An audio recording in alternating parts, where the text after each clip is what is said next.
out the weak from who you've been. Can you win this war you're in? Is your point laborious, or will you rise victorious? Oh, take it or break it. Take it or break it.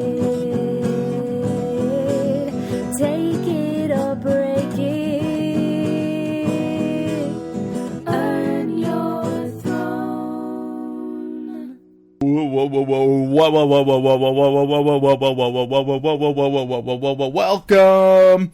to Oh my god, dude. Take It or Break It, the Sports Takes game show of your dreams and your nightmares. I'm your host, Corbin Smith. With me today, as often, is John Wilmes. John, how you doing? Doing good, man. And with us, as not as often, is John and I's pal or writer. Where you playing your trade lately, Alex? Mostly nowhere. Mostly nowhere. But anyway, I have a real job now. oh, cool. What do you do? You don't have to tell us, but what do you? I mean, what are you doing? What do you mean? Like for money? I don't know. You don't have to tell me. You don't. Don't tell him, man. Okay, yeah, I can't tell you, dude. It's better if I don't. Okay, cool. Sorry, I just made some cookies. What kind? They're vegan free. They're vegan, gluten free chocolate chip cookies. Vegan free. Yeah. Just Nope. fucking meat. Yeah, no vegans in these bad boys. It's actually hamburger patties, uncooked. Yeah, but the cows are they're not vegan cows. They snack on Eat pigs. their own. Yeah. Anyway, it's Alex Siquig. Alex, how you doing? I'm okay. I'm really tired. A little drunk. All right. As I might have mentioned, I have a job that I can't tell you about. So Yeah. It's not sleeping and drinking. That's what you're doing for work right now. I've been binging The Americans. Consider that my new job. Is it a good show? Do you like him? Yeah, it's okay. I mean, everyone's talking about it, or they were yesterday or the day before, so thought I'd get up on that. Have you watched it before, or is this a? No, this is new.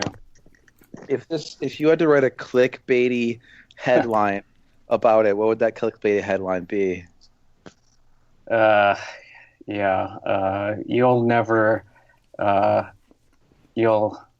You'll never guess that I'm drunk right now, I guess. Anyway, thank you. Sorry. Thank you for joining us, Alex. Hey, you're welcome, dude. Yeah, no problem. Anything else going on you want to tell us about? Nope. Okay. No. All right. Yeah. Right? Yeah. As you can probably tell by our theme song today, a soulful rendition of the Batman theme from Batman, the 60s television program. We will be talking today up top about the fact that we have now seen Batman's hog in canon. So I literally have no idea what you're talking about. Okay, well, in a recent comic book, there's Is it the Tom King Batman? that might be an Alex question. Alex, do you happen to know that? Who's Tom King? Okay, apparently not. He's writing Batman now. Yeah. Oh no, it's Brian Azzarello. Yeah. See the fantasy writer? No, he did Vertigo comics, I think. Oh, Back in the day. well, anyway, in one of these comics, 100 Bullets. That's him. yeah, that's him. In one of these fucking comics, we got a scope of Batman's hog. Let's all pull it up right now and have a Yeah, send me a link or something. Oh, it's in our Twitter chat here. It's in the chat. Yeah. It's in the chat. Okay. Yeah. Wow. Unbelievable. That's not. There's nothing in that. What do you mean? Oh, I see. You see? Yeah. There it is. I had to like sort of look at it for a second. Affirmative. Yeah. A lot of, Oh. yeah. He's swearing too. He's saying bullshit. Yeah. Dark. I find this uneventful. You do? You I don't know. find- Like, I think it looks like more of an error than anything. like they left the hog in? Are Well, you it's like- are you seeing the hog? It's It doesn't very much look like hog. that doesn't look like a dick to me. Get the Dude, fuck out of here. That is what the fuck are you talking about, It John? looks like a novelty vortex football or something. Well, That he look, acts like it's not surprising that Batman's probably packing a crank around. The penises they're not conical. What do you mean? That's- What the fuck do you mean right now? I don't think you're looking at the right thing. Yeah, dude. are you talking about? Not. You're talking about his thigh, his back His thigh thigh. right now. You need to I look still up. Oh. The moment Now I see it. I But heard that's like- eyes bug out of your head. That's not like a realistic like shape. Like, I mean, the shape is realistic, but like in terms of like the outline, I don't know. It just is not. I'm not buying it. You're just, you feel Well, like it's just not getting the same level of definition as like the other parts of his dimensional body, Mhm, like his yeah. arms and his legs Yeah. and stuff. So it's clearly like a troll. They clearly were sneaking it in there, the same way that like the Disney people try to sneak it into like the Aladdin castles or whatever it being they do. hogs. You mean? Yeah, hogs. Hell, I'm just gonna assume people fucking love it when I eat on mic. Is that why there's been all this boom, boom, boom, boom, and like weird feedback going on? No, that's Alex. That's just Alex. Yeah, Sorry, Chris. I'm trying not to be too hard on him. It's hard to get him on the show. You know, I don't want to. Right, right. I don't want to scare him or anything. Anyway, Alex so how I don't. I mean, in a physical fight while he's on the show tonight, so oh, wow. that's why it's happening that way. We'll get back to physical fighting in a second. So I just want to know, how does everybody feel about Batman's hog? It's not canon. I don't know. Yeah, it isn't really canon, is it? Because this is like a alternate reality. Is it? Yeah, Okay. this is like part of like DC's mature reader Oh, dark. the Yeah. hog verse. Just it's exactly the same, except their dicks are flapping around all the time. Mm-hmm. Oh, I see. There's like a very well-defined Batman ass going on in this too. Yeah, there is. Yeah. I mean, whatever. Like Batman wears tight pants all the time. We all have an idea of what Batman's ass is like. Yeah, Apparently, they're already trying to like do some PR coverage on this to like, oh, no more Batman dick. We apologize for there ever being Batman dick. Well, yes, because I asked if it was Tom King because I've been reading the new mainline Batmans, and you know that's who's writing it, and this is a more of a sideline cut type of thing. This is deep cut. a deep cut, yeah. Which, as you can tell, Batman apparently does have. Mm-hmm. Yeah, because he's circumcised in this depiction. Which Yeah. like. I want to see the penguins. You know, just to bring you into the Batman verse a little bit, some people don't like Tom King writing Batman just because he's he's literally a former CIA dude who's like almost definitely tortured people and probably killed people. He ran like special operations in Afghanistan and shit. And a lot of like, you know, relatively peaceful and pacifist nerds who read comic books are not all about having them written by a, you know, war complicit dude. He's not the guy that did Captain America, made Cap a Nazi, is he? No, that's not Bendis, the other one. We're talking about Ultimate Captain America right now, right? Because there were two guys. There's Bendis, and Bendis wrote the Spider-Man ones, and the Spider-Man ones were like a platonic ideal of Spider-Man, but maybe a little hornier. And then the other guy was like, Captain America's a Nazi, yeah. Iron Man's like a war profiteer, yeah. You know, all that horse shit. Nice, yeah. Very cool. XFL. Yeah, the XFL Marvel universe, if you will.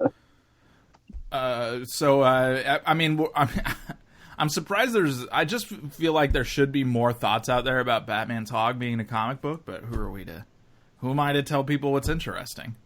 Everything, it doesn't matter, nothing makes me feel anything. Oh, okay. Yeah. Wait, so you don't feel anything about the Jimmy Butler saga that's going on? Oh, well, no, I don't, but oh, good. Just before that, though, it just feels like today has really sucked with, like, the Barstool thing, and then that guy and his terrible, like, long thread about Kavanaugh and everything, and then something else was just awful. I don't think it's Batman's dick. Wait, what's the Kavanaugh thread? I've been blissfully offline today, so you have to tell me. Oh, I wrote it. I'm the guy who did it. Yeah, for those who don't know, Alex is a former classical writer and also I'm also Ed Whalen or whatever. Yeah, he's like a neocon guy. Right. He developed some extremely elaborate and stupid theory that Kavanaugh has a doppelganger, basically, who might have actually been the one to do the sexual assault. Yeah. And like, he had diagrams of, like, the floor plan of how, I mean, it was just completely wild shit. And it's so funny because the guy he's basically accusing of all this was one of the people who attested to Kavanaugh's character in some letter. So somebody's untrustworthy. The Kavanaugh stuff is so hideous. It is so unbelievably disgusting. It is, and I just don't even. I saw our good friend David Roth recently because he was in Chicago, right? Wow, fucking for the Deadcast. They mentioned Wilmes on the Deadcast. I heard. Yeah. But so I met him at a place where there was a newspaper out. It was the Wall Street Journal, Yeah. And Wall Street Journal, man. Wall Street Journal. So I very facetiously was like, it was just, it's just like a round at this establishment. But I very facetiously was like, I know you like to read the Journal in the morning, David. I left it out for you. And then he pointed to the Kavanaugh article on the front page, and he was like, actually, do you mind reading that one out loud for me? And I had a sort of hysterical bit of laughter that has been recurring. One of those funny Kavanaugh articles. Yeah. Well, it's just like, I can't even handle it. And like, just sort of. You're turning into the Joker. Yeah, it's turning me into the Joker. I'm Joaquin Phoenix, directed by Todd Phillips, dude. In canon, you are going to get murdered, and the Batman is going to show everybody his hog while looking for your killer. I just can't even handle it, dude. What are we supposed to do about this shit? I post, I guess. I got nothing else to do. What do you think I should post? Quote tweet. I want to say a Kavanaugh thing for a second. Just hideous shit all around, and something about it that is weird is that there's also a Kavanaugh thing that's utterly disqualifying but also stupid and funny, which is that he is almost certainly a compulsive gambler. Yeah, that is funny. And it's upsetting and gross that I can't just have fun with that, but also it's upsetting and gross that he seems like he was a teenage rapist in the first place. Anyway, but he's a compulsive gambler. Like, there's just no way he is not a compulsive gambler, right? You guys have heard about this, right? I want to hear more about it, honestly. Well, like, okay. Well, funny. Okay, well, I think there's some stuff in his emails about it, but we're gonna cast that aside and tell you the big piece of information about it is that he had $250,000 worth of debt, and right before he got nominated to the Supreme Court, a organization that I don't think people have identified, but I suspect is some sort of heritage offshoot or some fucking thing or other, paid off that $250,000 debt. Federal judges don't quite make enough to be $250,000 in debt. I think they tried to claim that he was buying rare baseball cards, but get the fuck out of here. He was just trying to remember some guys. Yeah, come on. Who among us has not submitted? But yeah, he's was trying to get a baseball card with his Ferengi friend for his dad, who is a huge fan. I love that. I fucking love that episode. So good. It's so good. The best. You know what the best part about that particular episode? He's all like, "I believe you." And what with the Wayun stuff? Yeah. Yeah. All right. But also that everything just pretty much turns out okay. Like, yeah, I love when that happens. Yeah, like there's no problems at the end. Everybody's just like, all right, we got the baseball card, and everybody's happy. And then war, and then they're like, more war happens after that. We gotta get Aaron Eisenberg on this show. Is he a Hoops fan? I don't know, but he follows me on Twitter, so I'm gonna DM him about this. Yeah, cool. Thanks. I just want everyone to know my show now. This is Star Trek that they're talking about. Yeah, Star Trek Deep Space Nine. Yeah. Well, not everybody who's listening knows that. So sorry, this was the Timberwolves we were talking about. Yeah, I will say that if you listen to the show and you haven't watched Star Trek Deep Space Nine, fucking get your house in order. You're a piece of shit. Yeah, fuck you. Get on. Whoa. Yeah. Get on Netflix, you animal, and watch Star Trek Deep Space Nine back to front. John still hasn't finished it. Oh, John, you revolt me. I'm treading slowly. How far are you, John? I'm not even going to say because you're going to get mad at me. You're like season 2? Not as far as you want me to be. All right, you know what? This is season 3. Season 3? All right, that's okay. Season 3 is when it starts to really get cooking. So it's very good. The last season the last episode I watched was Quark got randomly forced to marry. Yes. The House of Quark. He had to marry a Klingon. Yes, a classic. He had to marry Grilka, as I recall, because he accidentally killed her husband or something. And the husband, he really mostly killed himself just through drunken buffoonery. Not a good way for a Klingon to go out. Not honorable. No, not at all. And then the whole thing about honor became a controversy. But then, Quark also, bragging about, his conquests, which got him into more trouble.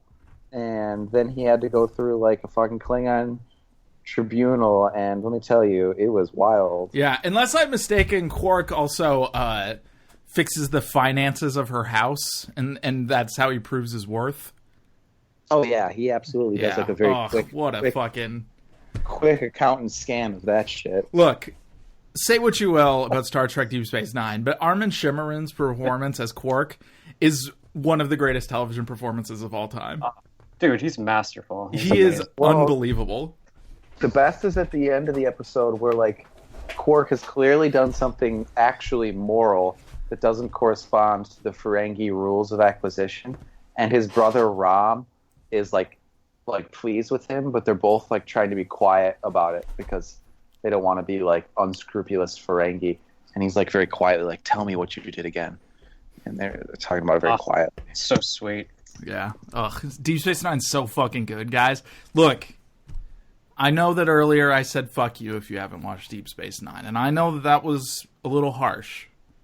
But I just want to reiterate, fuck you if you haven't watched Deep Space Nine. Well, it's not very Deep Space Nine to say fuck you about really. That's true. That's true. I'm not being very Star Trek right now. Unless you're trying to be Odo and you're just being a pedant about people's behavior on the fucking promenade or whatever.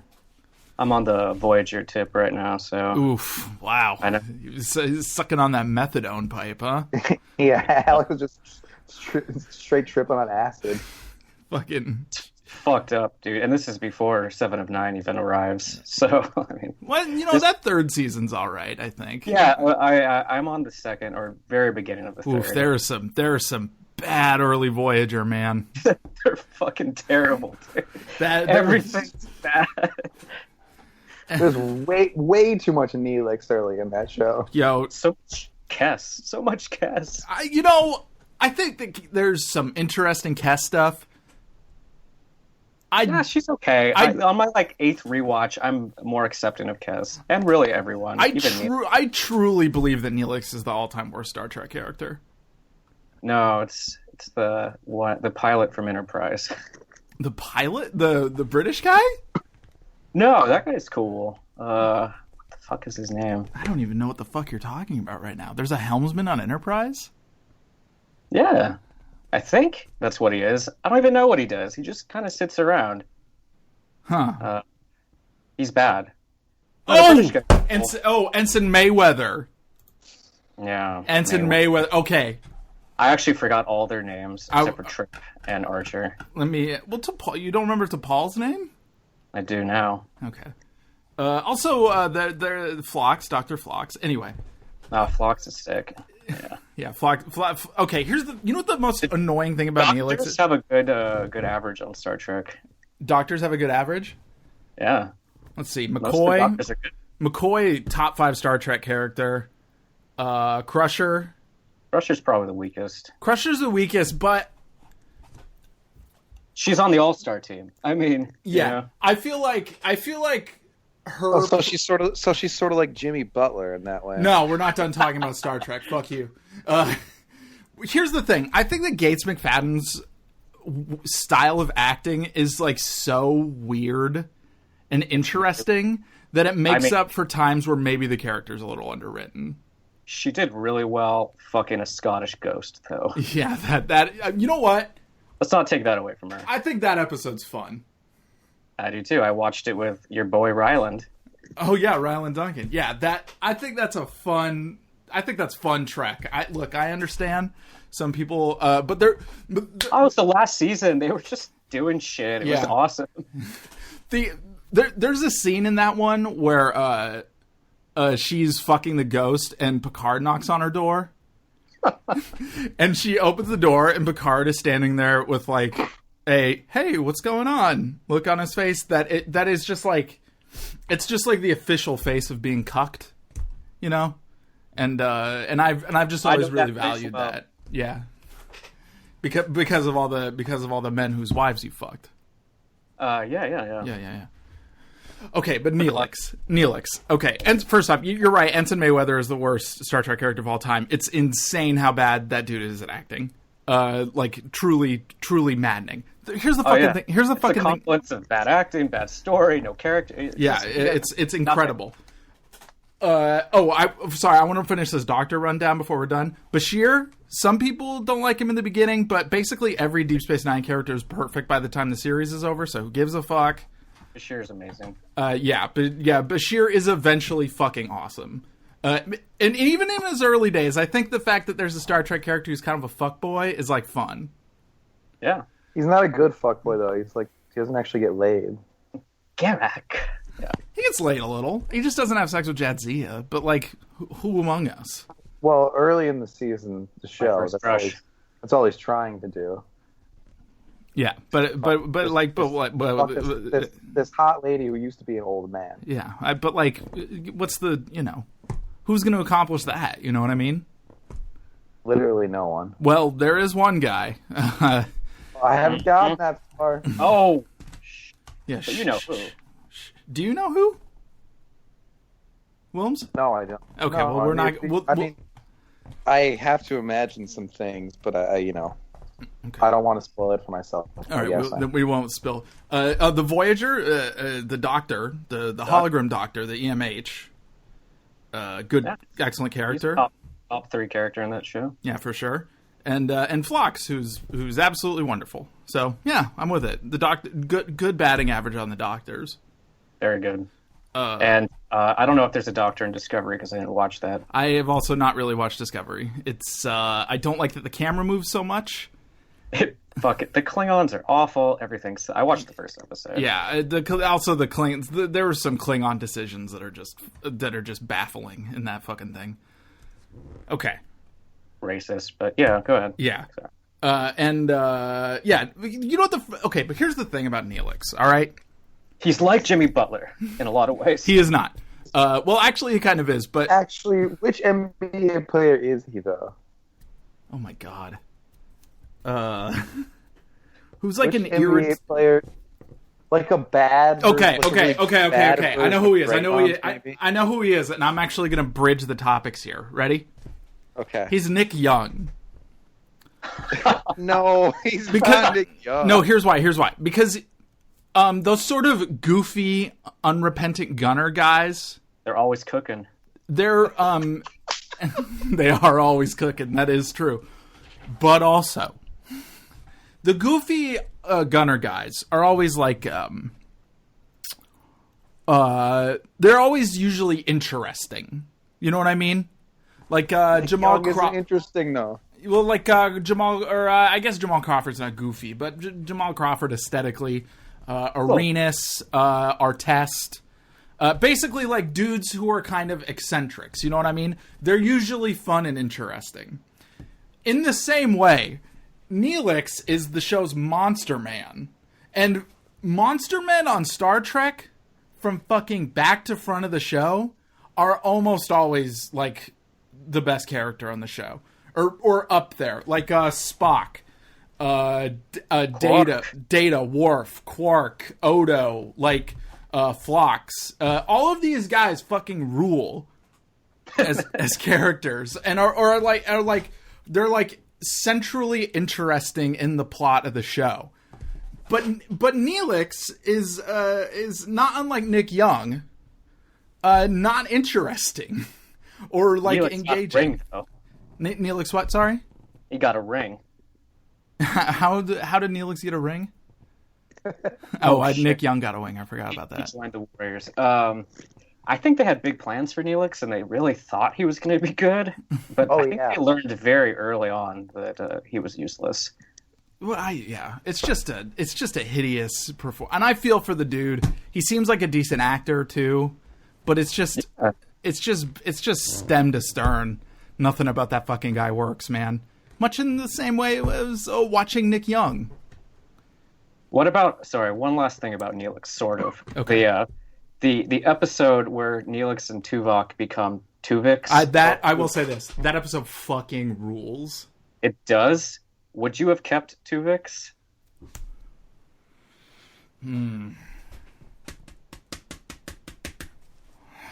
Here's the thing. I would have, because I fucking hate Neelix. Also, I believe that Tuvok is a replacement level Vulcan.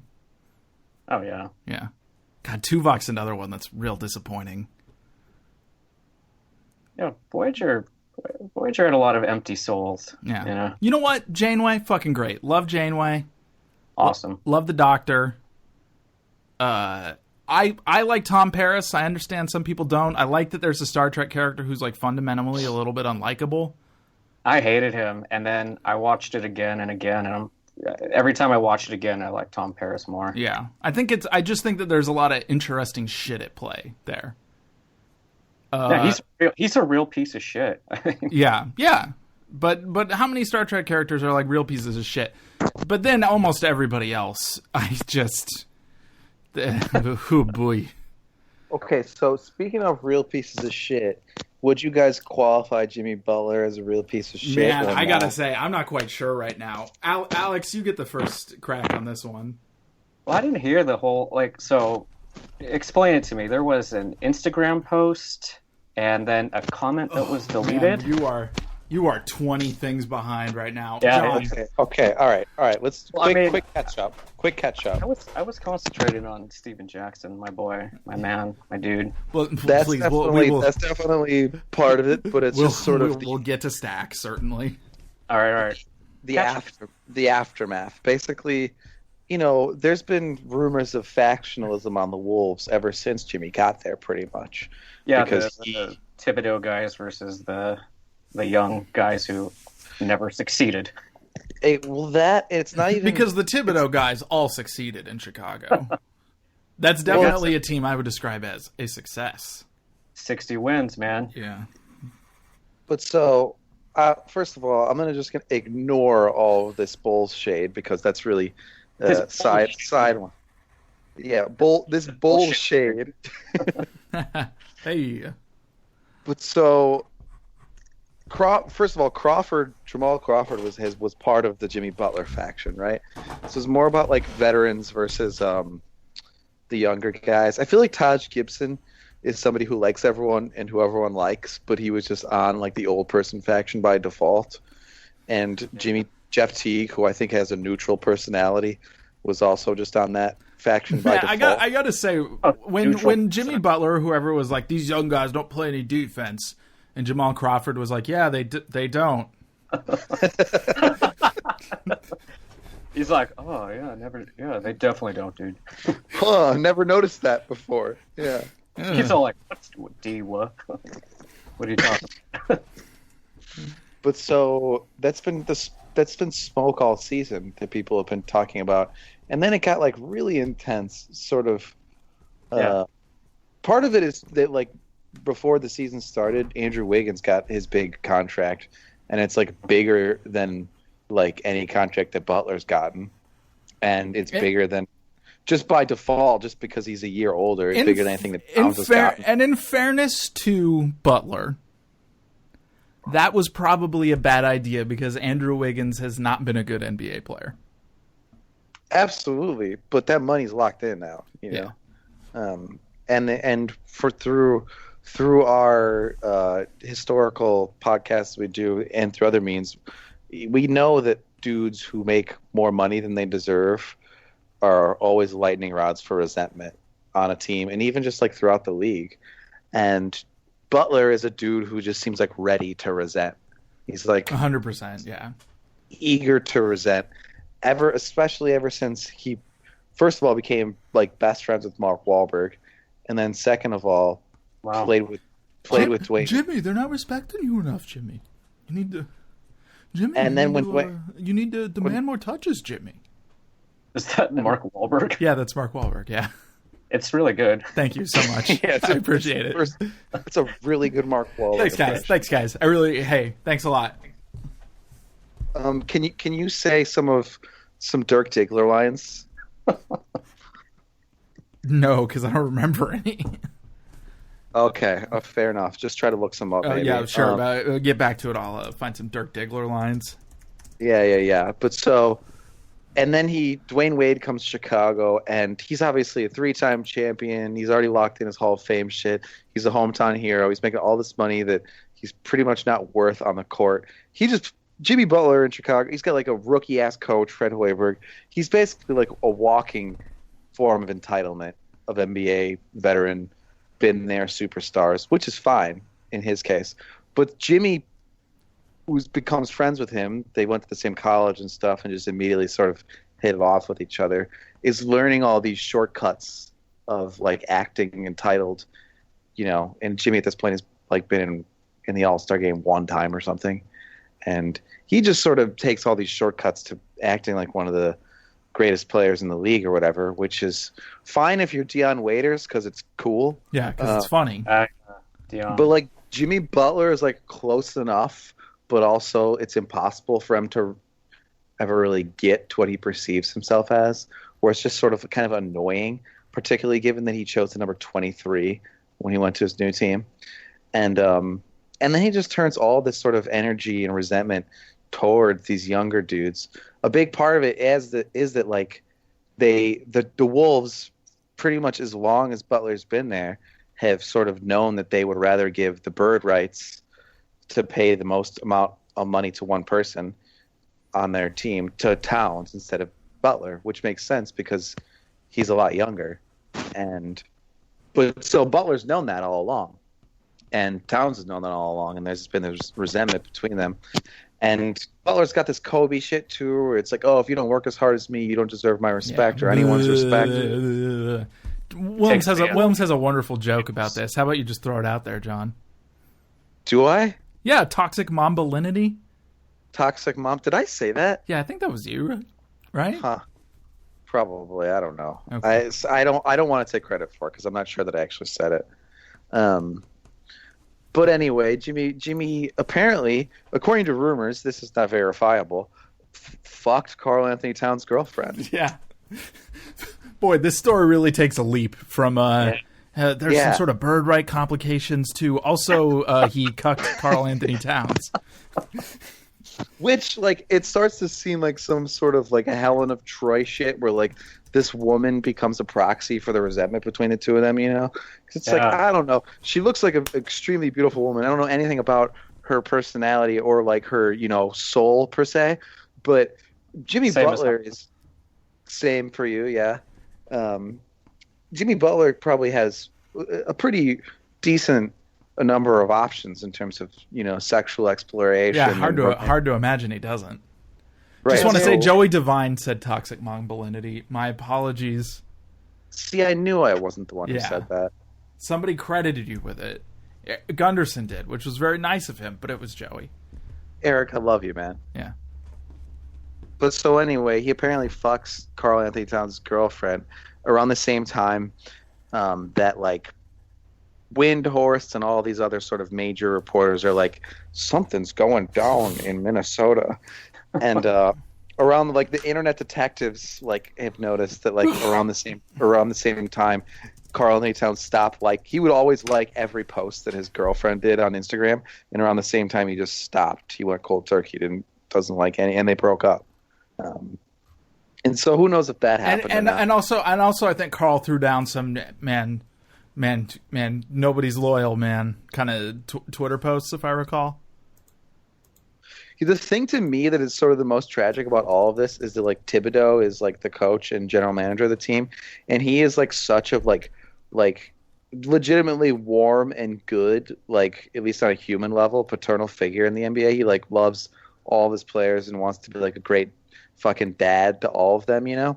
And then he's stuck in this situation where, like, he has to literally, like, go along with what his owner's decision was in terms of, like, you know, who the better son is, basically. And the owner has decided that Karl Anthony Towns is the better son. And in response, Jimmy Butler has fucked the better son's girlfriend. Yeah. And Thibodeau's just, like, stuck in all of this shit trying to be the good dad. So it's like that movie Legends of the Fall. You're going to have to explain that for us, I think. You guys never saw the Brad Pitt, Anthony Hopkins period piece about three brothers and the woman that came between them? Oh, I was on TV one time, and I was like, man, this is this movie sucks. This movie reminds me of the Timberwolves. Well, what happens in the movie? Well, the youngest son brings home the favorite of the dad, brings home a woman, and then he decides to join a woman, his fiance, decides to enlist in the army to join the expeditionary forces in World War I, and the dad's all angry. And Brad Pitt and Aidan Quinn are the older brothers, and they both also have a thing for the lady, and they both also join. So they go to war, and then the youngest son, who initially brought the lovely woman home, is killed in a hail of machine gun fire. Oh, terrible. And then Brad Pitt gets with the girl, but then she marries the other guy. Oh. And, like, as I continue to explain the plot, it just becomes more clear this is exactly what is going on. 100%, yeah. Anthony Hopkins, great performance. What can you expect when you're on top, you know? It's like Napoleon. When he was the king, you know, people were constantly trying to conquer him, you know, in the Roman Empire. So it's history Anthony repeating Hopkins? itself all over again. There we go. There's a Mark Wahlberg line from Boogie Nights. Oh. Done with my... Jimmy Butler going to the Clippers. Yeah, anyway. So after Jimmy Butler meets with Tom Thibodeau, right? Jimmy Butler meets with Tom Thibodeau, but first, before he even meets with him, he sets a date, or like they say, even sets a date. He just says they're gonna meet. They're gonna meet on Tuesday. You guys believe anything? It's reported that they're gonna meet on Tuesday, and then everybody's like, "Oh, he's gonna request a trade. Like he wants out of there." And Jimmy responds to everybody online by saying, "Like, you guys don't know anything. Like, you don't know what you're talking about. The meeting's on Wednesday." And then he has a meeting on Wednesday and requests a trade. So it seems like people knew at least half of what they were talking about. Well, I think they knew 98% of it. Like the 1 day difference was maybe 2% of what was going on, maybe. But Such a pedant. Yeah. In fairness, yeah, he does kind of seem like he might be a pedant. So he requests a trade to only the Knicks, the Nets, or the Clippers, and he really wants to go to the Clippers. When did the Clippers become like a destination? Okay, here's what's apparently up with the Clippers thing. Is that Butler thinks that he can go to the Clippers and convince another star to sign with him so he can start a super team. Kyrie, he wants Kyrie to play there with him. Yeah. The Pacific Division would be quite the thing. Yeah, but Alex, Yes. after all this has happened, who would observe what's going on here? Like, see that Jimmy Butler possibly had sex with a teammate's girlfriend, acted like a maniac, treated just everybody on the team like garbage, just was like a supernova of malcontentedness.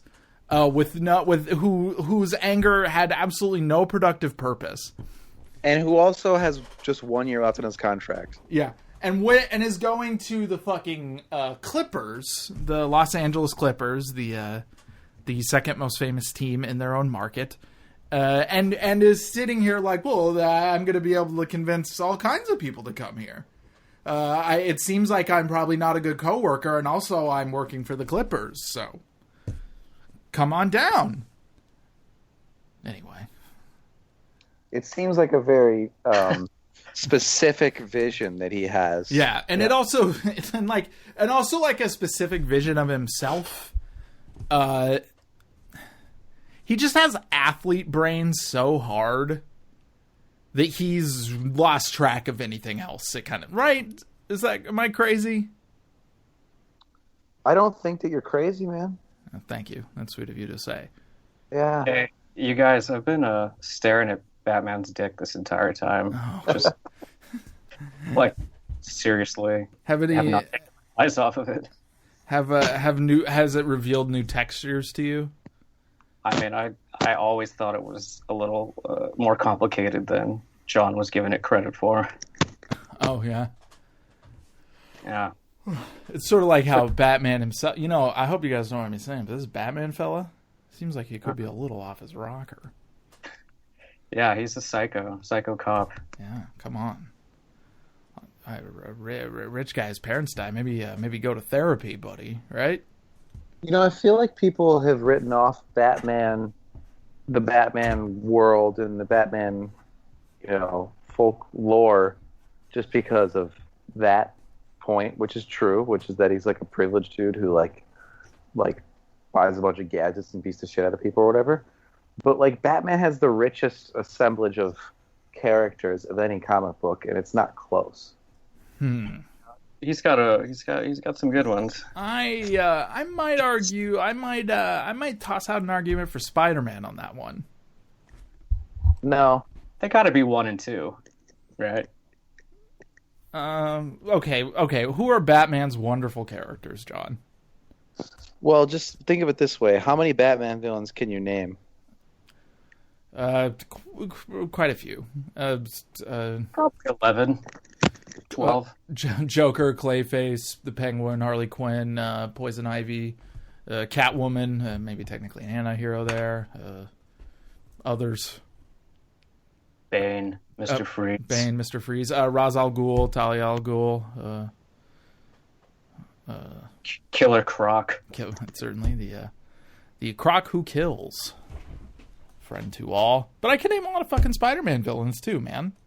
Oh, the Shocker. The Shocker, certainly. How many Shocker writers can you name? Let's see, Wilmes. I can do about 5.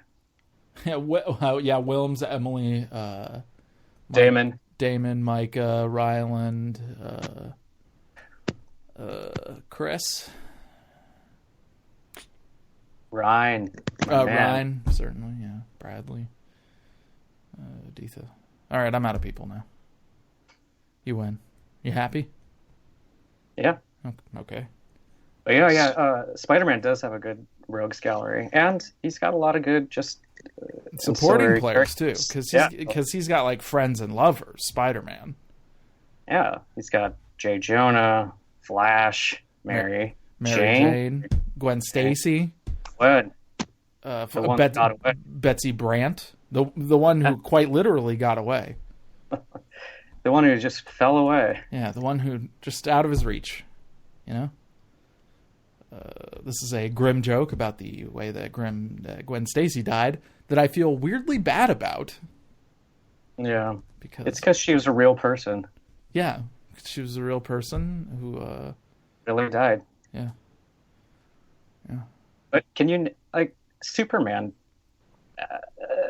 What about his rogues gallery? Well, we got Lex Luthor, Doomsday, Darkseid. Then a cliff, Yeah. I see like a little man who wears a suit with I don't know, question marks on it. Oh, we're talking about Mr. Mixplix? Yeah, there we go. Yeah. Oh, that's a tight dude. Yeah, Mr. Mixplix is a lot of fun. Oh, the Riddler, that's another Batman villain. Boy, it really feels like the Riddler is kind of a... The point is, you can't name that many in any other comic book. Well, yeah, but I can name a lot of Spider-Man villains. The Lizard. That doesn't count. The Vulture. The Lizard doesn't count. Electro. Carnage. Venom. Rhino. Yeah, I think Spider-Man. Also, maybe Spider-Man himself is a better character than Batman. I mean, he's more sympathetic. Like the whole Batman's parents got killed thing is a little overplayed, don't you think? Yeah. I think has there been an Elseworlds or whatever about Batman? Bruce being killed when they got mugged. Yeah, there is. Yeah. There is. What happens in that one, I happen to know. I don't quite know why I do. I've never read it or anything. Is that his dad becomes Batman and his mom goes crazy and becomes the Joker. Oh, that's awesome. You know what I've always wanted? I've always wanted one where Batman's parents didn't die, and instead of becoming like a crime fighter, Batman becomes like an super rich Indiana Jones treasure hunter guy. He's got a whip, but it's like a robot whip, and he's not snakes. I read a more recent Batman comic where there's he has a friend that he grows up with, and the friend becomes this super villain. Like his best friend from when he was a kid becomes this dude who's trying to kill him, but he has no idea. He still sees him. He's like his doctor and stuff. Oh. And his doctor's all like, Bruce, you got to take care of yourself. But he's secretly trying to kill him. Oh damn! Yeah, it was tight. It's like Spider-Man sort of had that with what's his face, Harry Osborn, right? It's a little bit of a Harry Osborn type of dynamic. Yeah. You're right. I was going to call him James Franco. Yeah, Jim. Oh yeah, Big Jim. Dr. Pie. A lot of people have been calling him lately. Dr. Pie? Yeah, Dr. Pie, because he eats pie in Spider-Man 3.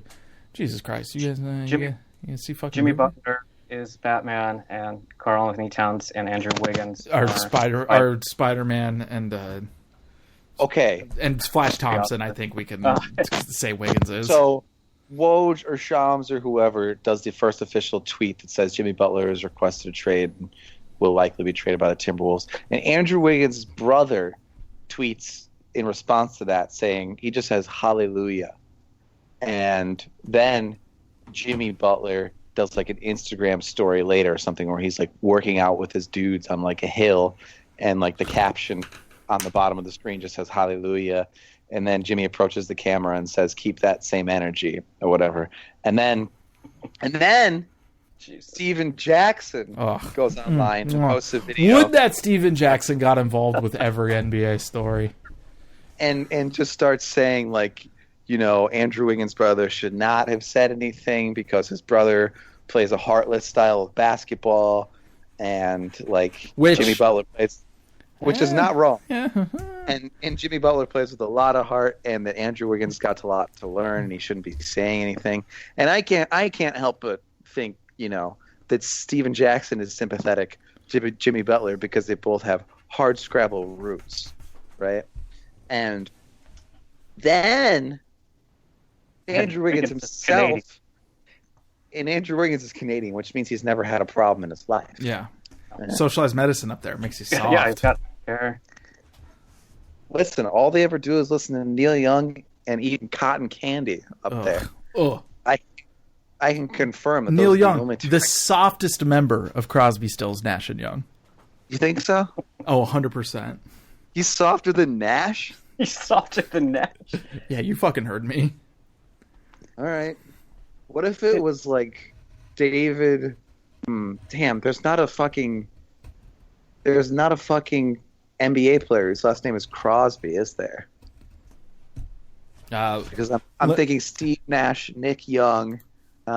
Somebody's got to have the last name Stills in the NBA, right? Well, let me check on Crosby for you. Continue talking so that there's not a bunch of dead air. But so then Andrew Wiggins himself. Looks like Terry Crosby from 1980 played one season with the Kansas City Kings in the 1979-80 season. So we got to bring him back. Yeah, looks like 1.5 points a game, 1.3 turnovers. Wow, jeez. Okay, promising. 1.8 assists, and He's Airbud. yeah, he does not. He does sound not unlike it. They said let's get Airbud to the next level. This Terry Crosby fella, but so Steven Jackson posts the thing, and then Andrew Wiggins himself replies to that video on Instagram saying, "Oh yeah, there's like a bum or something." Yeah, he's like, "You were never anything special or whatever. Like, who cares what you think?" And then Steven Jackson puts up another video. Stats. And Oh yeah, just like he took the points off, right? It was just like the tiny bits of his assists and his steals and 0.5 advanced stats shit. Maya. You never had any win shares, dude. He also includes his last few seasons, which for people who aren't familiar with Steven Jackson lore were fairly ignoble. Which honestly, you got to admire the man. Yeah, I do. Yeah, he shut Dirk down in a playoff series. Yeah. So like, God, there's just Steven nothing Jackson interesting about Terry Crosby. I got to tell you guys. What about Stills? What about NBA players? Oh yeah, Stills? I'll figure out Stills in a second. Here's the most interesting thing about Terry Crosby. He went to DeVilbiss High School. DeVilbiss. Where's that? I don't know. It's in the town of DeVilbiss, obviously. Well, yeah, of course. It's in Toledo. It's Thomas A. DeVilbiss High School. I will say the article about his high school is longer than the article about him, which not a lot of NBA players you can say that for, I suspect. Okay, so continue talking while I look up Stills. So Steven Jackson posts another video where he just like basically says the same shit over again, but in a sort of very sort of like more subdued, but like also more confident manner, where he's just like, Andrew Wiggins, man, you do not want to actually. He's just smoking longer, He's clearly smoking weed. He was just more high at this point. And he's got like his own jerseys on the wall behind him and stuff. He has a McDonald's All-American jersey behind McDonald's, there, right? Yeah. Hell yeah. You know what I say to that? Hell yeah. He doesn't have his Bobcats jersey. Yeah, why would you? Was he on the heinous Bobcats team? Is that true? I thought he was on the Bobcats team that got to the playoffs for the first time. We're gonna have and to then look they swept by like the Magic, I think. That was a fun team. No.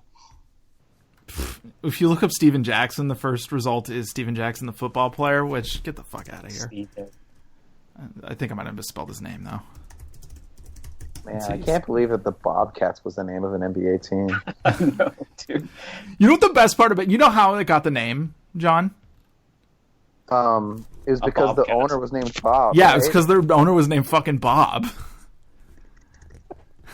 It fucking rules. It's pretty awesome. Yeah, I love that. What a flex. What a let's see. He was on the hideous Charlotte team. Okay. Oh, I thought he was on the good one. Shit, let me. No, he was on a 34-win team. That's pretty good for Charlotte. Yeah, in fairness. Oh, and then he went to Milwaukee the next year and got traded to the Spurs. He was with the Spurs for 2 years, and then Popovich was like, "I'm sick of you now," and cut him. They lost. They got swept in the first round. The 2011 Bobcats? No, the team that made it to the playoff. The Bobcats team that made the playoffs. Yeah. Okay. All right. Yeah. Cool. For sure. Cool. There's somebody has done a weird Facebook, or not Facebook, Wikipedia edit on this team, where I'm looking them up, and it says that their record in 2010 was 0-82, which was not their record that year. No, So many they did in cheaters. fact win at least one game. Yeah, they won like 44 games.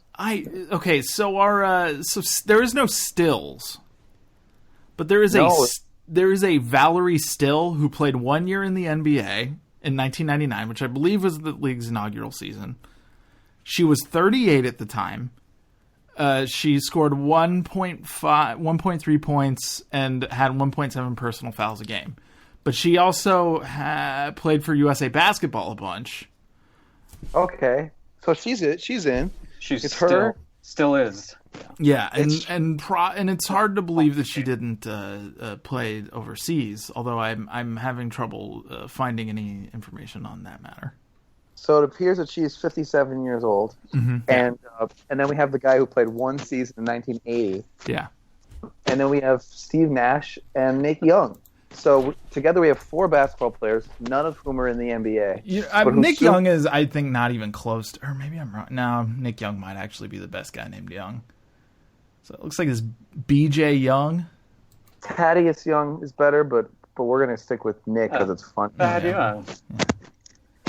Oh man, guys, I got a wonderful ABA guy for you. Who's that? Ah, no, it's NBA, but he's an assistant coach who appears to have coached 4 games and tacked 4 losses in 1973, 1974 on the Kansas City Omaha Kings, and his name is Draff Young. DRAFF Young. Draft. So Boy, draft. I'm going to need to start talking about something just because it's getting messages about it now, and I'd forgotten about it for the duration of this podcast. But let's talk about this. Can we talk about this Barstool bullshit? Yeah, sure. Bob Silverman is a friend of the show, of course, a friend of mine. Was quite literally on the first Take It or Break It, and he is working on an article about Barstool. I actually knew about it before, not to brag or anything. He was also on Take It or Break It like 2 days ago. Yeah, he was on Take It or Break It earlier this week, and eventually, and he was reaching out to their advertisers and a lot of people because I don't know if you guys are familiar with this Barstool Sports website. No. They say they like to say hideous things for the benefit of ginning up traffic from dickheads. And so Bob was given the, hey, they say this, they say this, they say this. And and eventually, at the end of his reporting, he did his due diligence and contacted, what's that motherfucker's name? Dave Portnoy? Is that it? yeah, that's it. Portnoy. I probably should have retired that name. You would just think Philip Roth put it to bed, but here we are. And this fucking Dave Portnoy dickhead, who is like an actively bad person, posted Bob's phone number on the internet because he's a dickhead who is scared of somebody doing reporting about him. Well, Bob was scrupulous and diligent enough of a journalist to reach out and say, hey, I already have all this stuff, and we are going to run a report, but I want to give you a chance to counter it, provide a rebuttal or a counter argument. And, Dave Portnoy does not receive this request in good faith. And instead doxes our friend Bob, who has now made his account private. Bob was never anybody I would have... It's safe to say, mostly Bob has been tweeting about how much he likes Take It or Break It, how you should rate and review the podcast on iTunes, how you should subscribe to the patreon.com, Take It or Break It. He's just sticking to the important stuff right now. Well, apparently I was the only one who thought that was funny. Continue. Oh, yeah, dude, that was actually... serious, yeah. Thanks, guys. That was actually really funny. Unfucking believable. So, yeah, it's just horrible. This site, I read for the first time. I've read about the site and heard about it for a while, but I read it for the first time just earlier today, or last night maybe, when they first started. They made an entire blog post about our friend Bob, just to sort of preemptively attempt to discredit him, basically by I don't even know what their basis for discrediting. Part of the thing they're doing is he went to clown college, and it's yeah, he went to. Who gives? Yes, he was an actor. And I can guarantee that Dave Portnoy would have failed out of every class that Bob Silverman took. Dave Portnoy would be a dog shit clown, except for the kind of clown that he is. He's an ass clown. He's the worst type of clown, which is an unfunny and hateful clown. If you went to a context in which a literal traditional clown was present, right? And to be sure, we're all clowns to some extent, right? Certainly, yeah. That's part of the point of clowning, though, right? Exactly. Is exposing the clown inside of you. Well, you're right about that. The viewer, I mean. But so if you went to a party where you're in any sort of context where a traditional, very theatrically played up clown was present, and they were acting like Dave Portnoy acts on a daily basis, you would say this is the worst clown I've ever seen. This clown is hideous. I don't like him. He's mean. He's leering at all of the women. He's insulting the children. He's sort of drooling. He's coasting off of the more noble efforts of the other clowns who work for him. He has a disturbingly not that much more noble. I want to make this clear. It's a bad organization, top to bottom. Yeah. Oh, very much so. Yeah, and they are so bad about they have all these shithead followers that they just. Really, they're the hound. Man, I gotta say, man. So I also looked at Barstool for the first time today. Why? It's also hideous to look at. It's formatted. Yeah. It's formatted significantly worse than Live Journal. It looks. Yeah. It looks like I don't know. Yeah. Grammatically, it's not up to par. There's just a lot of missing contractions and run-on sentences, and not in a way that's stylistic, I have to say. It seems in a way that's sort of stupid, I would say. These are neoliberal complaints, to be sure. Oh, 100%, yeah. But, this is basically class warfare here. I'm pretty sure that the average Barstool reader probably makes more money than I do, though, just to be clear. Just to be clear about where the money is at. Yeah, and being an asshole. Oh my God, what is this shit? I'm looking at Dave Portnoy's timeline right now, and there's a tweet that just says, "I love Boston," period. And it's him pumping his fist with a bunch of bros pumping their fists with him in some sort of theater context. And there's a bunch of Bud Light signs all around him. Man, this is not fun to look at. Ugh, Jesus Christ. Yeah, just hideous, man. Well, it's his name on Twitter too is at Stool Presidente, which is obviously the king of shit. The king of shit. Well, it's just some sort of attempt at some sort of Spanglish appeal, and then his bio says El Presidente, and it's just dude, do you not understand that you're racist? then like your behavior and like your rhetoric that you literally like organize the dissemination of is like dog whistly as fuck, and then you're just going to use like this sort of buzzwordy type of Spanglish to try to broaden your appeal.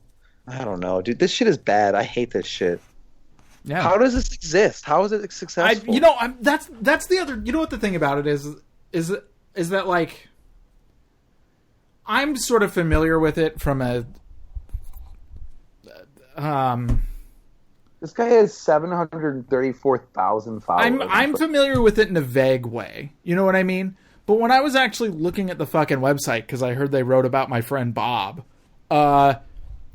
it's like a hideous website with dumb posts that doesn't even update all that frequently. And it's just hard not to be like, what is the here even? Like if it's just words insanely sexist, like. And, well, yeah, they do something called like the smoke show of the day or something, where they just like talk about a new girl that's hot like every day on their blog. So that's guys are into that, you know. Yeah. They're into like a sports website that's actually just like an apparatus for like, you know, being terrible, for like, you know, recalling former. Now sort of vestigial but not entirely dead forms of society in which women were like property. Yeah, I think that the dudes are into that, perhaps. Yeah, it's pretty hideous. Yeah. I will say this: if you're gonna fuck with Dave Portnoy, you know he doxes people. Maybe get a burner. Yeah, maybe. I don't know, man. You know what? I want to make this clear. I've never gone this deep in journalism. Yeah, I'll make it clear that Bob was trying to deal with a man in good faith. And I respect that. I really do. But if you in the future are going to write a piece about why Barstool is dog shit, buy a burner. I feel like that's the lesson we can all take from this. Yeah. It turns out that Tom Thibodeau would rather leave the Wolves. Yeah, I've heard about this. Than trade Jimmy Butler. I just can't even. It is. You know what the incredible thing about it is? I think they won one playoff game. Yeah, they won a single playoff game. Think about the psychic price this team has had to pay. To win a single playoff game. To win one fucking playoff game. Yeah, it's out of control. I just, like... why even keep doing it on a certain level? Like clearly the spirits are aligned against you, man. Yeah, they hadn't been to the playoffs in 14 years. Yeah, and they got there in the 8th seed for a team that was... thoroughly depressing. Is that safe to say?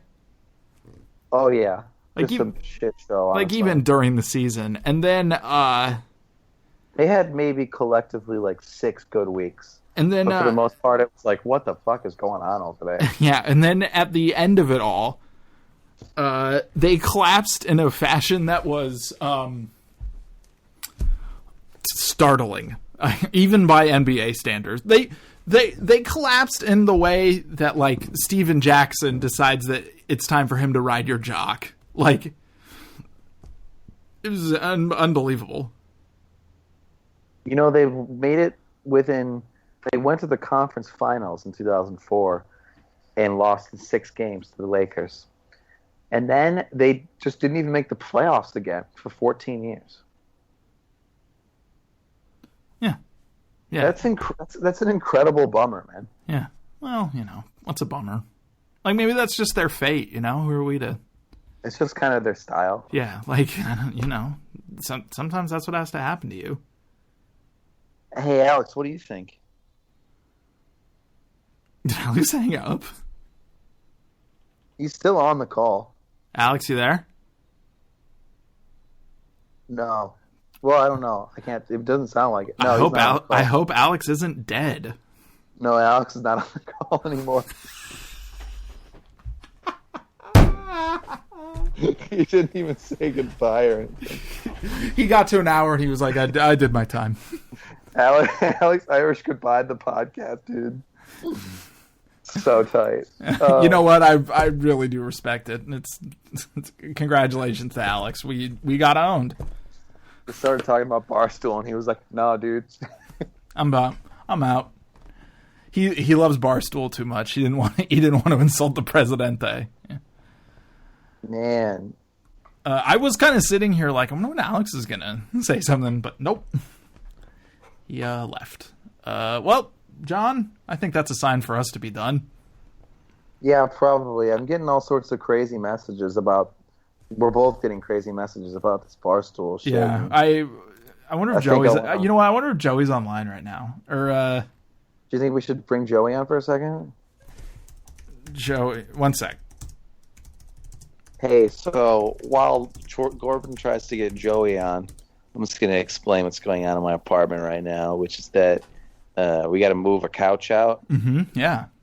But my friend who lived here before I lived here moved the couch in, but it took a titanic sort of almost historic effort to get the couch in. It doesn't actually really fit through the door. And it took like 5 people to get it through, and they scraped the walls.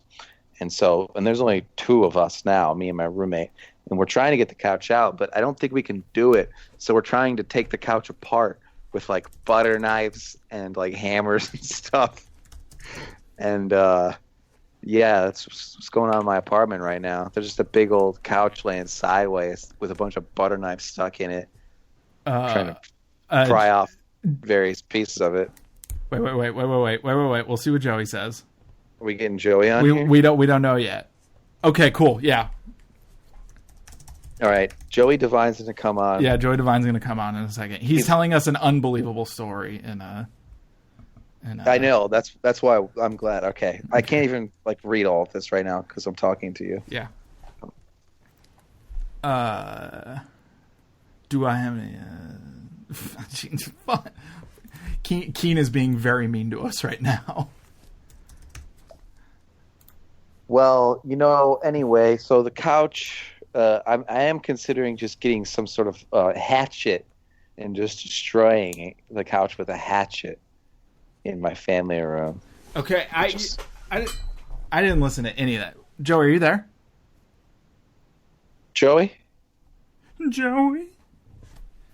I don't think Joey's here. Okay, well, start talking in the Dirk Diggler voice, and then I think he'll hear you. Well, my hog is huge. I'm fucking roller girl. I'm trying to call Joey right now. Oh, here he is. Hey, Joey. I'm here. Joey, you just told us a story in a chat, and we want you to tell it to the world. So please go right ahead. Okay, so my friend Mike is the only good masshole in the world. He uses his masshole powers for good. He once told me a story about how he was on a ferry going to Martha's Vineyard, and he went up to Sean Penn and said, "Hey, so do you still hit women?" But so apparently a couple of years ago, now I wasn't here for this story, but I'm repeating and I'm telling you what Mike told me. So Mike was at a bar in Boston, of course, and this was when Barstool Sports was very small. It was still just Boston, a Boston-based hate speech group, Yeah. As opposed to being national. And they were having an event at some bar. Mike was just at the bar with a friend. And he came back from the bathroom, and Dave Portnoy, the president of Barstool Sports, was literally bullying his friend.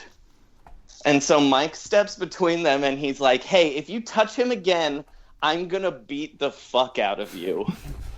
And Dave Portnoy literally reached around Mike and touched, did a 10-year-old bully thing, and touched his friend. So Mike grabbed him by the neck, walked him out of the bar, and then threw him in a puddle. and said, "This is your puddle. You live in this puddle now." I'm going back inside to finish my drink. I can see you through the window. If I see you get out of this puddle, I'm going to beat the fucking shit out of you. And he turns around to go, but the best part of the story is this. He turns around to go back into the bar to drink his beer, and this is like the most Boston shit ever. A guy goes, "Hey, he's getting out of the puddle!"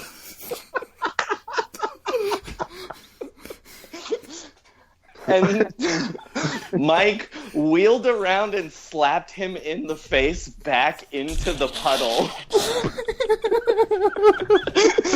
And said, "You stay there." And he went back inside and finished his drink while Dave Portnoy sat in a puddle for 15 minutes.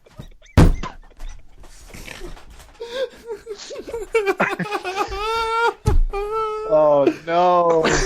I feel like we've stolen valor from Mike Malloy a little bit, but I mean, what Mike will tell you is, Mike will like occasionally this gets brought up on Twitter. Like someone will mention in either Portnoy or Mike's mentions, they like, "Hey, remember that time you sat in a puddle for a really long time?" And it's like the level of trolling that he does not even acknowledge happened. Wow. This is Oof. It's such a good story. I'm sure Mike probably tells it better than I do too. So you can always have Mike on. He'll tell the story again. Yeah, we'll one sec. Hey, Mike, we want you to tell the Portnoy story on my podcast at Joey Devine. Is a friend of mine. Okay. All right. Gonna shoot that off. Anything else going on, Joey? No, not really. Just I've watched the first 3 seasons of The Sopranos in the last week and a half. Man, I've never done it. Well, that's your loss. I understand. You'll love it. I hear that, and people say to me all the time that I, in particular, would love it. Yeah, I think you would. It's really funny. Yeah, that's what I hear. John, are you a fan? Like it. Oh yeah, it's. I mean, it's one of my probably 2 favorite shows. Okay. I think it's the best show ever, easily. Easily. Yeah. Okay. Well, if you're gonna say it's closer to like a great it's like the Great American Novel as a television show. Are you familiar with a television program called Star Trek Deep Space Nine? I mean, I'm familiar with it. Have not watched it though. Oh, that's a shame. That is a real fucking shame. Joey, what do you make of this Jimmy Butler stuff? Well, he seems like a psychopath. I said this before any of this even happened. I said this in a reply to Corbin, that it seems like he has toxic mambolinity. We've already cited this joke. And it really seems like that's the part of the problem here. He's got Kobe poisoning. Yeah, if you're making me side with Andrew Wiggins, it's trouble. You know what I mean? Steven Jackson is siding with Jimmy Butler though. Yeah, I don't know. Yeah, but Steven Jackson's like, he's got a touch of Kobe poisoning too. I love Steven Jackson more than anything. I think that he relates to Jimmy's hardscrabble origins. Sure. He's also a Texas guy. And also probably perceives Andrew Wiggins as soft because he's from Canada. And also the way he plays basketball. Yeah, the way he plays basketball also gives you reason to come to that conclusion. Yeah, you know. You hate to call somebody soft, but you know. I also think if that rumor is true, that's bad news, man. We haven't had one of those in a while. Or at least not one that we knew about. Not that we know about, yeah. Although, you know what? I'll bet you most NBA players are fucking poly nowadays. Oh, well, they're like on Tinder, right? Yeah. You know what? Or like you know that what? rich guy Tinder. You know what I will say? If it's true, it's called Raya, by the way. Yeah. If it is true, it's Towns' fault for being a young person who isn't poly. What I will say is it does make that story from earlier this summer make a lot more sense to me, where Jimmy Butler was complaining about how Karl Anthony Towns stays up too late playing Fortnite. Remember that? Instead of fucking his girlfriend. Well, that to me sounds like info he got from the girlfriend. You know what I mean? Oh, yeah. Where it's like all he does is play Fortnite all night. Yeah, man, I got to admit, that is a good point, because how the fuck would Jimmy Butler know that? Exactly. I don't know. Oh. See, I'm trying to think of the best cinematic portrayals of a man betraying another man by sleeping with his lover that best, relates to this. And the one that's coming up in my mind the most is The Room. I really feel like you feel like Karl Anthony Towns is a real Johnny. Yeah, and then Mark Jimmy Butler is Mark. He's Greg. Sure. I mean, we haven't seen either of them throw a football, so that's true. But I think we've seen Jimmy Butler throw a football. Probably. I'm gonna look into that. Probably wore a cowboy hat and tossed it to Wahlberg in a desert for like a fucking. Watch Klay Thompson and Jimmy Butler torch each other playing. I suspect football is the. Jimmy Butler showing off his foot. Oh my God, Jimmy Butler showing off his football skills while wearing a Neymar jersey. Oh God! Jesus Christ! What I do like about this is the three teams he picked could not be weirder. There's I'm watching these photos of it's the other kind of football. Oh my God, he's playing soccer in a soccer jersey. Dude, you're an adult. You're a professional athlete. Went to Mark Wahlberg's kids little boy football game with he watched Mark Wahlberg's son play little boy football with Mark Wahlberg, and they're sitting in these sort of suburban lawn chairs, but they also have private security. Let's see. I would call Butler's. I'm looking at him pass back and forth with Paul George. I would call Butler's throw deeply cursory. Paul George actually has some good finish on his, I think. It's like a good extension. Yeah. I mean, I could see that. Yeah. He lived in Fresno.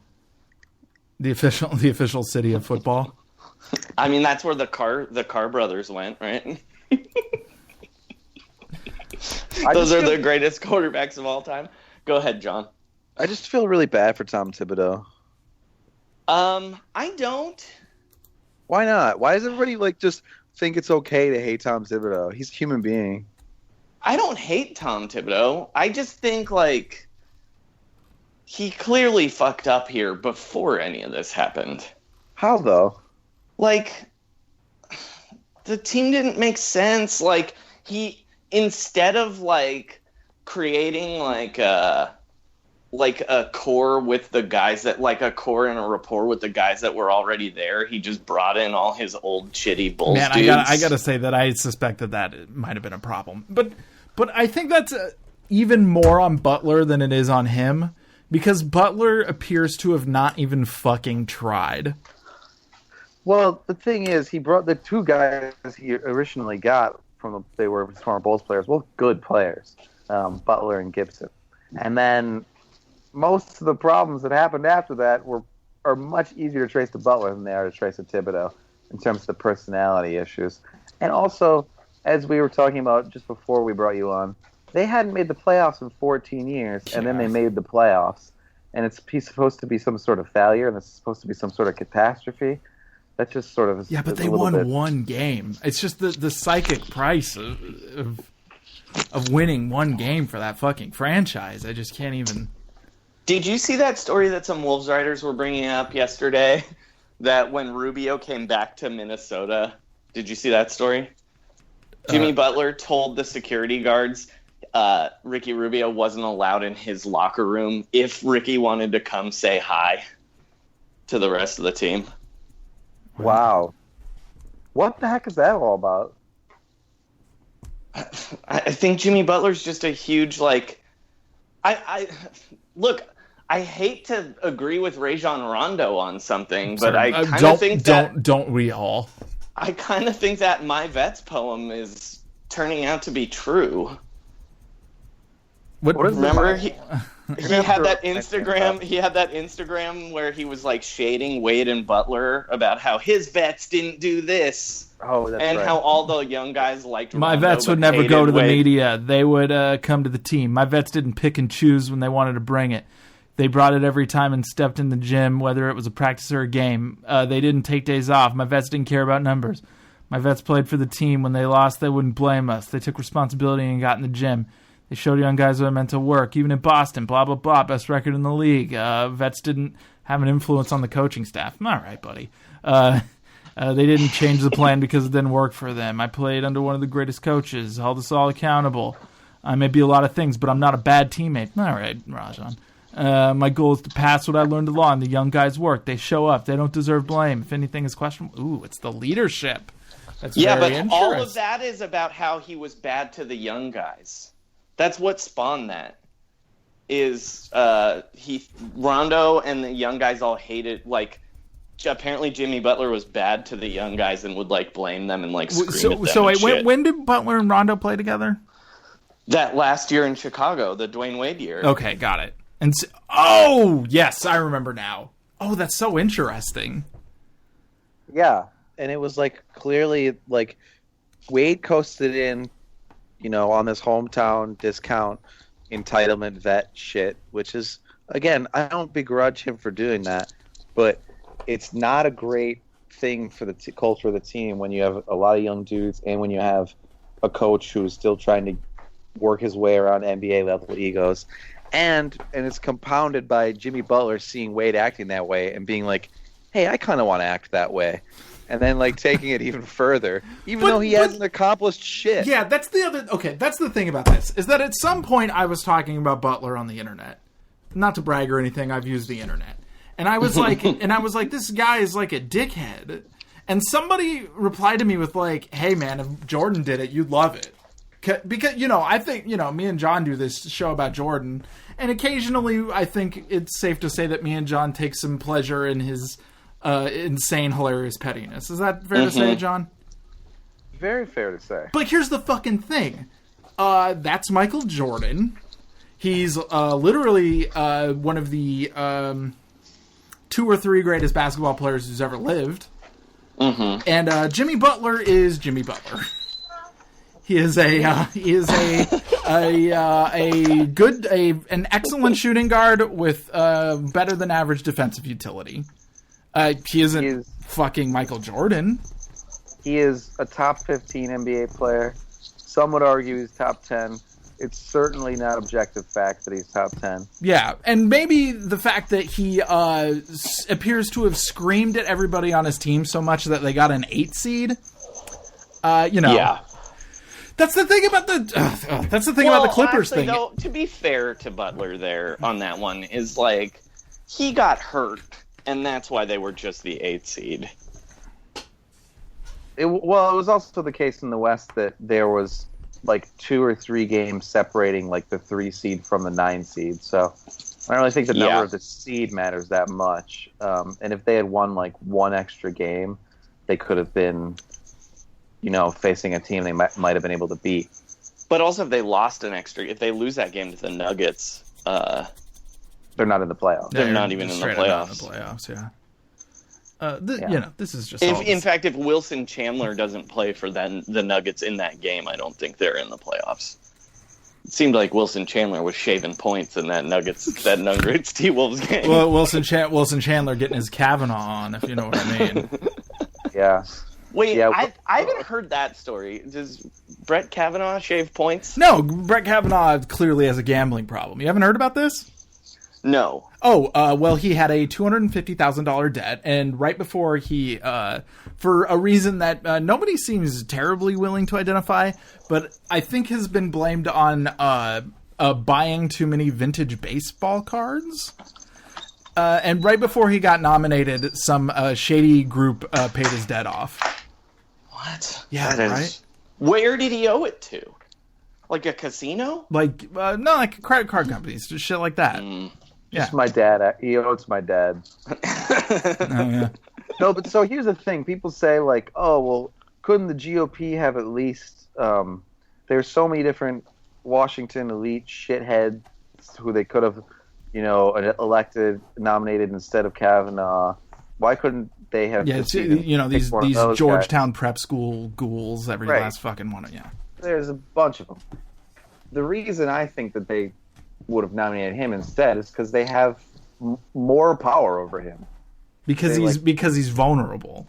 Exactly. They can have more. They can apply more. Like you think that they nominated him because he is a dude with a gambling problem? Because he's compromised and because they can corner him whenever they want. I gotta admit that really seems like a fucking Trump thing. Like, it really does seem like when they were in those meetings and they were talking about who they should nominate, like somebody was like, yeah, maybe a bit of a gambling problem, and Trump would have been like, yeah, then we can control him, blah blah blah, You know, they were also like, he's got a gambling problem. Great high school girls basketball coach, though. Yeah. Gotta say, really glad the Tiger Mom got taken down in this fucking thing. It's just been a wild ride, this one. It's bad. I hope that, there's some semblance of good development that happens somewhere along the way. It sounds like there certainly hasn't been yet. It sounds like McCaskill's going to vote no, so. Well, yeah, I don't know what that does mathematically. So that's good. But, it's pretty obvious that the theme of guys around Trump is that, they're very incompetent, most of them. Mm-hmm. What? Yeah. No. Yeah. Yeah.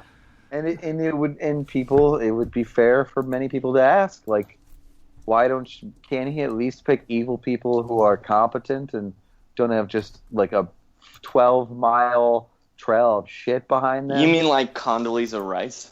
Exactly. Fucking exactly, yeah. But sort of the obvious counter to that is, well, he likes people around him who he has fucking shit on, and he knows he can force to do whatever because he's like, well, I have a video of you doing like a duty dance. And I'm sorry, John, what's a duty dance? Dude, you don't even want to know. Okay, all right, fair enough. It's some fucking GOP shit I can't even imagine. Yeah, dude, it's like some really stunted patriarchal systems kind of shit. Damn. Are you vaping? Yeah. Yeah. Well, I have an article to write, so I can't keep doing this. Well, hey, man, okay. That's fair. Yeah, sorry. Hey, Alex. Hey, Alex, thanks for coming on. Joey, thanks for coming on. Yeah, Joey, Alex hung up on us and didn't tell us he was doing it. An hour, and then just and then at an hour he just said, "I'm done," and he hung up. Well, he didn't even say that. He just left. He didn't say. Yeah, we just didn't hear him. I'm a little worried he died. No, he went to go like screenshot weird movies or whatever. Yeah, probably. God bless him. That is a thing I like that he does a lot. Okay, sweet. Thanks for joining us for the weird back end of this, so that we could talk about Mike Malloy. Where I told a secondhand Mike Malloy story. Yeah, thoroughly embarrassing Dave Portnoy on the occasion of him being mean to our friend Bob. Poor Bob. Yeah, poor Bob. Yeah. Anyway, rate and review this on iTunes. Listen to Round Ball Rock. Yeah, we've been doing. There's a podcast within a podcast. Yes, that the listeners will like. Yeah. In our episodes of Round Ball Rock lately. So. Yeah. It's a lot of fun. Do you have anything else to promote, Joey? I never know. Follow me on Twitter at Joey Devine. Yeah. And I was on Film Drunk's Frotcast this week. You could listen to that too. Yeah, check that out. Yeah. Uh-oh. I don't think it's going to happen. What's happening, Corbs? I thought I was going to sneeze there for a second. Did John leave? Yeah, I left. Oh. John, you got anything right now? Just check out my face. You might see it around. Give it a follow. Yeah. Oh, John, you got mentioned on the Deadcast this week. Yes, John was mentioned on the Deadcast this week, yeah. Yeah, I was there, so. Yeah. So he knows, whatever. He was in the audience. Who cares? Yeah, but you don't want to plug that? Your mention on the Deadcast? You should listen to the Deadcast. Yeah, listen. I mean, do listen to the Deadcast. It's really good. It's a lot of fun. It's always good. David's on it. Dave's on great. it. Drew McGarry. McGarry's hilarious. is a real Greenwell's delight. hilarious on it. It's good stuff. Follow me on Twitter at Corbin A. Smith. Follow this podcast at TOBPod on Twitter. Please rate and review this podcast on iTunes. Share it with your friends. Subscribe to our Patreon. It's takeitaBreakit.com or patreon.com/takeitaBreakit. This week we had Joey's partner in crime over on Roundball Rock, Sean Keenan, the premium episode to talk about an old Golden State Warriors game. It was hot shit, man. I was worried that we hurt Joey's feelings by only inviting Sean. That isn't the case, right, Joey? No, I have a request for what Jordan game I want to do, though. Oh, okay. We'll keep that in mind. I want to do his final All-Star game. Wizards All-Star Jordan. All right. That's where he bumps Vince Carter. we will. I think we can make that happen for you, Joey. Yes. Resentment Jordan. Oh, it's so good. It's so good. I don't want to spoil what happens in the game, Corbin, but it goes to overtime, and they keep trying to force shots to Jordan, to get Jordan the game winner. God. And the buzzer sounds with Sean Marion blocking Jordan's turnaround fadeaway jumper. Oh God, that it's is like everyone was on board to have Jordan win the game except for Sean Marion. That's it. We'll talk about it at a time. That's such a stark modernity colliding with the past. Shit, though. That's out of control. Okay. Anyway, thank you everybody for listening, and everybody have a wonderful day.